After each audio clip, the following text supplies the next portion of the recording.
ಕ್ರೈಸ್ತರನ್ನು ಸ್ಮರಿಸಿಕೊಂಡು ಮಾನವೀಯ ಮೌಲ್ಯಗಳಿರುವಂಥ ಜಗತ್ತಿನ ಎಲ್ಲ ಮಹಾತ್ಮರನ್ನು ಸ್ಮರಿಸಿಕೊಂಡು ಇವತ್ತಿನ ದಿವಸ ಈ ಒಂದು ಪವಿತ್ರವಾದಂಥ ಒಂದು ಕಾರ್ಯಕ್ರಮ, ಈ ಕಾರ್ಯಕ್ರಮದ ವೇದಿಕೆಯಲ್ಲಿ ವಿವಿಧ ಧರ್ಮಗಳು ಬಂದಿದ್ದಾರೆ. ಬೌದ್ಧ ಗುರುಗಳು, ಕ್ರೈಸ್ತ ಧರ್ಮಗಳು, ಇಸ್ಲಾಂ ಧರ್ಮಗಳು ಮುಂತಾದವರು ಮತ್ತು ಗಣ್ಯರು, ನಮ್ಮ ದಂಡಾದವರು ಬಂದಾರೆ, ನಮ್ಮ ಮೌಲಿಯವರು ಎಲ್ಲರೂ ಬಂದಾರೆ. ನನಗೆ ಭಾಳ ಖುಷಿ ಆಗ್ತದೆ ಈ ಕಾರ್ಯಕ್ರಮ. ನಮ್ಮ ದಂಡಾದವ್ರು ಹೇಳಿದರು, ಅಪ್ಪರೇ ಇದು ಭಾಳ ಸಣ್ಣ ಕಾರ್ಯಕ್ರಮ, ನೀವು ಬರಬೇಕು. ಸಣ್ಣ ಕಾರ್ಯಕ್ರಮಕ್ಕಿಂತಲೂ ಈ ಕಾರ್ಯಕ್ರಮದ ವ್ಯಾಪ್ತಿ ಭಾಳ ದೊಡ್ಡದಿದೆ ಅಂತ ನಾನು ಭಾವಿಸಿದ್ದೇನೆ. ಯಾಕಂದರೆ ಗಾತ್ರದಲ್ಲಿ ಸಣ್ಣದಿರ್ಬೋದು, ಆದರೆ ಇದು ಮಾನವೀಯ ಮೌಲ್ಯಗಳನ್ನು ಕಲಿಸ್ತಕ್ಕಂಥ, ಈ ದೇಶಕ್ಕೆ, ಈ ಜಗತ್ತಿಗೆ ಒಂದು ಒಳ್ಳೆಯ ಸಂದೇಶ ಕೊಡ್ತಕ್ಕಂಥದ್ದು ಅಂತ ನಾನು ಭಾವಿಸಿದ್ದೀನಿ ಕಾರ್ಯ. ಯಾಕಂದರೆ ನಮ್ಮ ದಂಡರಾಜವರು ನೋಡಿದರೆ ನನಗೆ ಭಾಳ ಆಶ್ಚರ್ಯ ಆಯಿತು. ಅವ್ರು ಯಾವುದೇ ದೇಣಿಗೆ ತಗೊಳ್ಳಲ್ಲ, ಯಾರ್ದು ಕೊಡುಗೆಯನ್ನು ತಗೊಳ್ಳ ಅದನ್ನು ಕೊಡ್ತೀನಿ ಅನ್ನುವಂಥ ಮಾತು ಏನಿದೆಯಲ್ಲ, ಇದು ಭಾಳ ಮಹತ್ವದ. ಇವತ್ತು ಅನೇಕರು ದಾನ ರೂಪದಿಂದ ಕೊಡ್ತಕ್ಕಂಥವ್ರು ಅದಾರ, ಚಂದಾಪಟ್ಟಿ ಮಾಡಿ ಕಲೆಕ್ಟ್ ಮಾಡಿ, ಆದರೆ 25% ದಾನ ಮಾಡಿ 70% ಬಾಜಿಗೆ ಉಳಿದುಕೊಳ್ಳೋರು ಭಾಳ ಮಂದಿ ಅದಾರೆ ಈ ದೇಶದವರು, ಸಹೇಸವ್ರು. ಇಂಥದ್ರೊಳಗೆ ತನ್ನ ದುಡಿಮೆ ಫಲವನ್ನು 100ರಲ್ಲಿ 80% ನಾನು ಬಡ ಮಕ್ಕಳ ಸೇವೆಗೆ ಕೊಡ್ತೀನಿ ಅಂತಾರಲ್ಲ, ನಿಜವಾಗ್ಲೂ ಇವರು ಸಮಾಜಕ್ಕೆ ಒಂದು ಆದರ್ಶ ಅಂತ ನಾನು ಭಾವಿಸ್ತೀನಿ. ಇಂಥವರೆಲ್ಲ ಸಿಗೋದು ಭಾಳ ಕಷ್ಟ. ಯೇಸು ಕ್ರಿಸ್ತರು ಒಂದು ಮಾತು ಹೇಳ್ತಾರೆ, ದೇವರು ಮತ್ತಿಲ್ಲಪ್ಪ, ದೇವರು ಪ್ರೀತಿಯೇ ದೇವರು ಅಂತ ಒಂದು ಸಂದೇಶ ಕೊಡ್ತಾವ್ರು. ದೇವರಂದ್ರೆ ಏನು? ಪ್ರೀತಿಯೇ ದೇವರು. ನಾನು ಅವ್ರಿಗೆ ಅಧ್ಯಯನ ಮಾಡಿದ ಒಂದು ಒಳ್ಳೆ ನುಡಿ ನನಗೆ ಎಲ್ಲಕ್ಕಿಂತ ಹೆಚ್ಚು ಭಾಳಷ್ಟು ಅದಾವ, ಇದು ಭಾಳ ಹಿಡಿಸಿದ್ದು ನನಗೆ. ಆಕ್ಚುಲಿ ಇವತ್ತು ನನ್ನ ಫ್ಯಾಕ್ಟ್ರಿಯಲ್ಲಿ ಕೆಲಸ ಮಾಡುವ ನಮ್ಮ ಎಂಪ್ಲಾಯಿಯ ಮಗಳ ಮದುವೆ ಇತ್ತು ಗುಲ್ಬರ್ಗದಲ್ಲಿ. ನಾನು ಅಲ್ಲಿಗೆ ಹೋಗ್ಬೇಕಾಗಿತ್ತು. ಆದ್ರೆ ಧನರಾಜ್ ಅವರು ಈ ಒಂದು ಮಕ್ಕಳಿಗಾಗಿ ಕಾರ್ಯಕ್ರಮ ಮಾಡ್ತಾ ಇದ್ದೀನಿ ಅಂದಾಗ ನಾನು ನನ್ನ ಪತ್ನಿಯನ್ನಲ್ಲಿ ಕಳಿಸಿ ನಾನು ಈ ಕಾರ್ಯಕ್ರಮದಲ್ಲಿ ಭಾಗವಹಿಸ್ಬೇಕಂತ ಉಳ್ಕೊಂಡಿದ್ದೇನೆ. ಯಾಕೆಂದ್ರೆ ಇದು ಬಹಳ ಶ್ರೇಷ್ಠ ಕೆಲಸ. ನನಗೆ ಧನರಾಜ್ ಅವ್ರ ಪರಿಚಯ ಇರಲಿಲ್ಲ, ಎಂದು ಅವರು ನಾವು ಭೇಟಿನೂ ಆಗಿಲ್ಲ. ನನ್ನ ಫೇಸ್ಬುಕ್ ಫ್ರೆಂಡ್ಸ್ ಇದೀವಂತ ಅವರೇ ಒಂದಿನ ಫೋನ್ ಮಾಡಿದ್ರು, ಸರ್ ತಾವು ಬರಬೇಕು ಅಂದಾಗ ಆಯ್ತು ಬರ್ತೀನಿ. ಅವ್ರು ಹೇಳಿದ ರೀಸನ್ ಕೇಳಿನೇ ಯಾರು ಇಲ್ಲ ಅನ್ಲಿಕ್ಕಾಗ್ಲಿಲ್ಲ. ಹೀಗಾಗಿ ಈ ಕಾರ್ಯಕ್ರಮದಲ್ಲಿ ಇವತ್ತು ನಾನು ಭಾಗವಹಿಸಿ ತುಂಬಾನೇ ಖುಷಿಯಾಗಿದೆ. ಎಲ್ಲ ಮಾತುಗಳನ್ನ ಪರಮ ಪೂಜ್ಯರಾದ ಬೆಲ್ದಾಳ್ ಶರಣರು ಹೇಳಿದ್ದಾರೆ, ನಾನೇನು ವಿಶೇಷವಾಗಿ ಹೇಳುವಂಥದ್ದಲ್ಲ. ಆದರೂ ಕೂಡ ಇವತ್ತ ಧನರಾಜ್ ಅವರೇ, ತಾವು ನಮ್ಮ ಊರಿನವರು ಅಂತ ನನಗೆ ಬಹಳ ಹೆಮ್ಮೆ. ತಾವು ಎಷ್ಟು ಶ್ರೇಷ್ಠ ಕೆಲಸ ಮಾಡ್ತಾ ಇದ್ದೀರಿ ಅನ್ನೋದು ತಮ್ಮದೊಂದು ಬಹಳ ಆದರ್ಶದ ಬದುಕು, ಬಹಳ ಶ್ರೇಷ್ಠ ಬದುಕು. ಬಹಳ ಕೆಲವೇ ಜನರು ಇಂಥ ಬದುಕನ್ನ ಬದುಕಲಿಕ್ಕೆ ಸಾಧ್ಯವಾಗ್ತದೆ. ಬಹಳ ಜನರು ಶ್ರೀಮಂತರಿದ್ದಾರೆ, ದೊಡ್ಡ ದೊಡ್ಡ ಬದುಕನ್ನ ಕಟ್ಕೊಂಡಿದ್ದಾರೆ. ಆದ್ರೆ ತಾವೇನು ಬದುಕನ್ನ, ಸಾರ್ಥಕ ಬದುಕನ್ನ ಬದುಕ್ತಾ ಇದ್ರಿ, ಇದು ನಿಜವಾಗಿ ಬಸವಣ್ಣನವರಿಗೆ, ಯೇಸು ಕ್ರಿಸ್ತನವರಿಗೆ ಮೆಚ್ಚುವಂತಹ ಬದುಕು ತಮ್ಮದಾಗಿದೆ. ಅವರು ಮೆಚ್ಚಬೇಕು, ಜನ ಮೆಚ್ಚದಲ್ಲ, ಆ ಪರಮಾತ್ಮ ಮೆಚ್ಚುವಂತ ಬದುಕು ನಮ್ದಾಗಬೇಕು.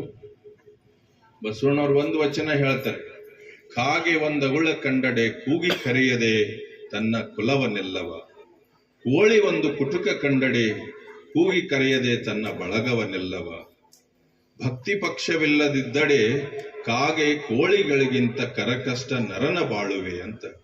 ಅಂದ್ರೆ ಒಂದು ಕಾಗೆ ಎಲ್ಲಾದ್ರೂ ಒಂದು ಅಗಳನ್ನ ಕಂಡ್ರೆ ತನ್ನ ಇಡೀ ಬಳಗವನ್ನ ಕರೀತದೆ.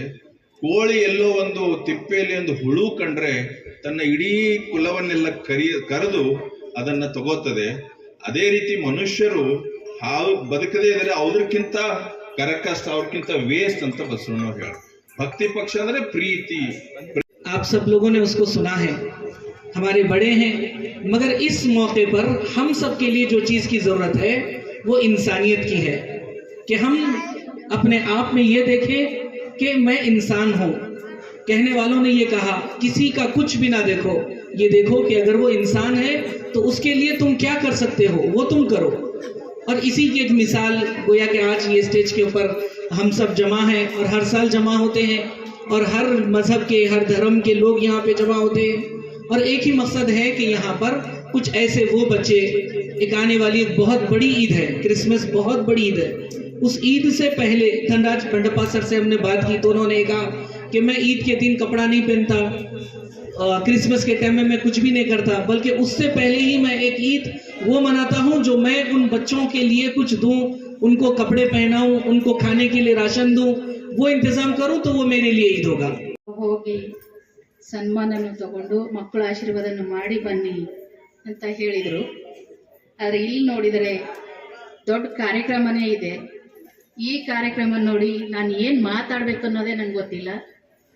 ಇಂಥ ಕಾರ್ಯಕ್ರಮ ಭಾಳ ಅಪರೂಪ ಕಾರ್ಯಕ್ರಮ. ಈ ಥರ ಕಾರ್ಯಕ್ರಮ ಮಾಡೋದು ಭಾಳ ಜನ ಕಮ್ಮಿ. ನಾನು ಮೊದಲು ನೋಡ್ತಾ ಇದ್ದೀನಿ ಈ ಥರ ಕಾರ್ಯಕ್ರಮ ಮಾಡೋದು. ಇದೇ ಉಳಿದ ಕಾರ್ಯಕ್ರಮ ಎಲ್ಲ ನಮ್ಮಲ್ಲಿ ಬಿಹಾರದಲ್ಲಿ ನೋಡಿದೆ ಹೊರತು ಫಸ್ಟ್ ನಾನು ನೋಡೋದು ಇದೇ ಕಾರ್ಯಕ್ರಮ. ಇಂಥ ಚಿಕ್ಕ ಮಕ್ಕಳಿಗೆಲ್ಲ ಇಂಥ ಎಲ್ಲ ಧರ್ಮದ ಗುರು ಎಲ್ಲ ಧರ್ಮದ ಮಕ್ಕಳು ಕರೆಸಿ ಒಟ್ಟು ಒಂದೇ ಕಡೆ ಸೇರಿಸಿ ಈ ಥರ ಕಾರ್ಯಕ್ರಮ ಮಾಡೋದು ಬಹಳ ದೊಡ್ಡ ಪುಣ್ಯದ ಕೆಲಸ. ನೋಡುವಂತ ಕಾಪಾಡುతున్నదంటే ಅವ್ರಿಗೆ ನೋಡುವಂತ ರೀತಿಯಲ್ಲಿ ಜಸ್ಟ್ ಓನ್ಲಿ యేసు ప్రభు ప్రేమ.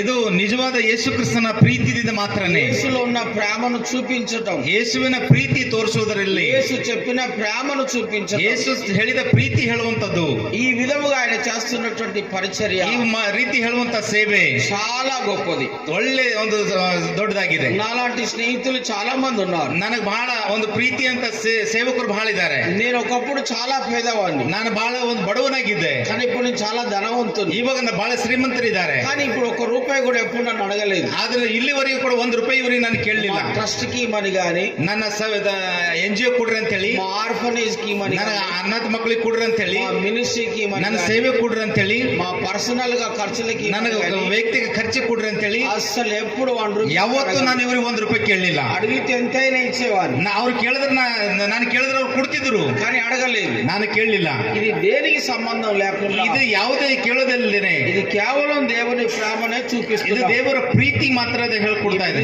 డెవలప్ కావాలని, ಇದು ಸೇವೆ ಮುಂದಾಗಲಿ ಅಂತ ಹೇಳಿ ఆయన చూపిస్తున్న యేసు ప్రభు ప్రేమ ఇంకా వర్ధిల్లాలని, ಯೇಸುವಿನ ಪ್ರೀತಿ ಎಲ್ಲರಿಗೂ ಹಂಚಬೇಕೆಂಬುದಾಗಿ యేసు ప్రభు చూపిన మాదిరి, ಆ ಯೇಸು ಸ್ವಾಮಿ ಹೇಳಿದ ಪ್ರೀತಿ, యేసు ప్రభు భూమి మీద బ్రతుకున్నప్పుడు, ಯೇಸು ಸ್ವಾಮಿ ಲೋಕದಲ್ಲಿ ಹುಟ್ಟಿದಾಗ ఎక్కడికి వెళ్ళినా కూడా కనికర పడేవాడు. ಅವಶ್ಯಕತೆ ಇಲ್ಲ. ಪ್ರತಿ ವರ್ಷನೂ ಕೂಡ ಒಳ್ಳೊಳ್ಳೆ ಕಾರ್ಯಕ್ರಮಗಳನ್ನು ಮಾಡ್ತಾರೆ.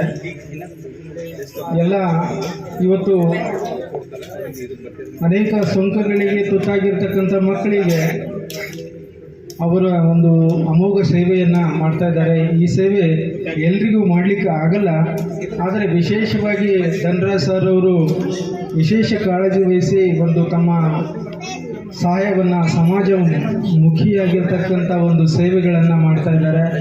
ಆ ದೇವರು ಮುಂದೆ ಇವರಿಗೆ ಒಳ್ಳೆ ಇನ್ನೂ ಸೇವೆಯನ್ನು ಮಾಡ್ತಕ್ಕಂಥ ಸೌಭಾಗ್ಯನ ಕೊಡಲಿ ಅಂತ ಹೇಳ್ತಾ ಒಂದೆರಡು ಮಾತಾಡಲಿಕ್ಕೆ ಅವಕಾಶ ಕೊಟ್ಟಿದ್ದಕ್ಕೆ ಈ ವೇದಿಕೆ ಮೇಲಿರ್ತಕ್ಕಂಥ